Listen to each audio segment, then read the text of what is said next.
Well, my wife understands the Olympic process now, the Olympic training process now, because I used to live at the Olympic Training Center, and then I would go home every 4 to 6 weeks to visit my wife.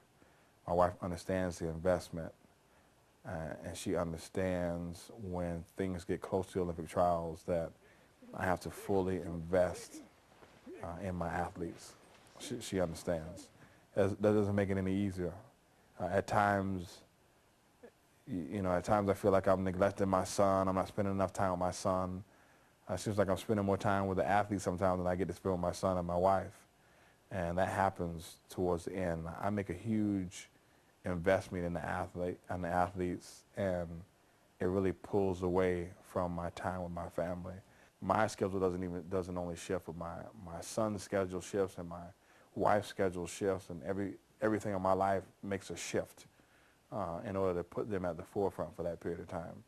It does affect the family greatly, just as I'm sure in Taraji's case, his training affects his family greatly. I know when I was an athlete, my family was affected greatly. Is it right? Is it not right? Who knows? I mean, the bottom line is you have to do what needs to be done when it needs to be done. The lesson that I learned as an Olympian is that winning is everything.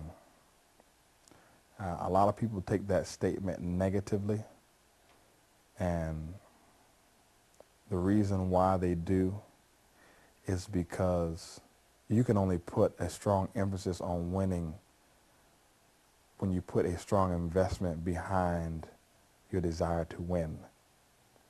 If you're playing a kickball game and you lose, you say, "Oh, winning isn't everything."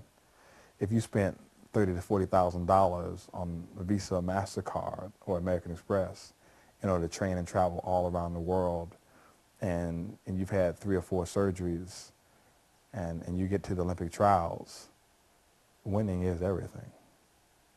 Please understand that winning is everything. I'm not concerned about learning some life lesson on that particular day, at that particular time, at the Olympic trials. No, no, no, no, no. Save those lessons for the playground and the kickball games and the pickup basketball games.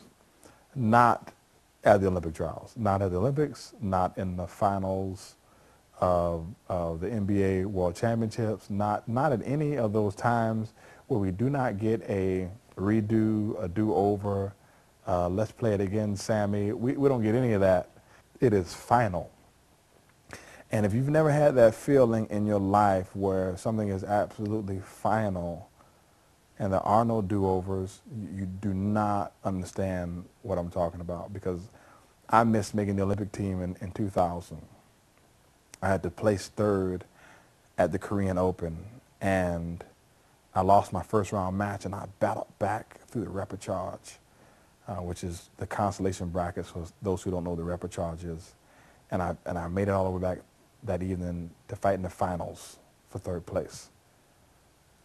And I got absolutely mollywopped. But I'm an ippon thrower, an ippon player. I have very, very good pickups, and I'm able to throw before ippon. I'm big for my division. I can kind of bully some of the guys around. So I have to bide my time a little bit, be a little patient, and when the opportunity comes, I strike. And I think that's me in a nutshell.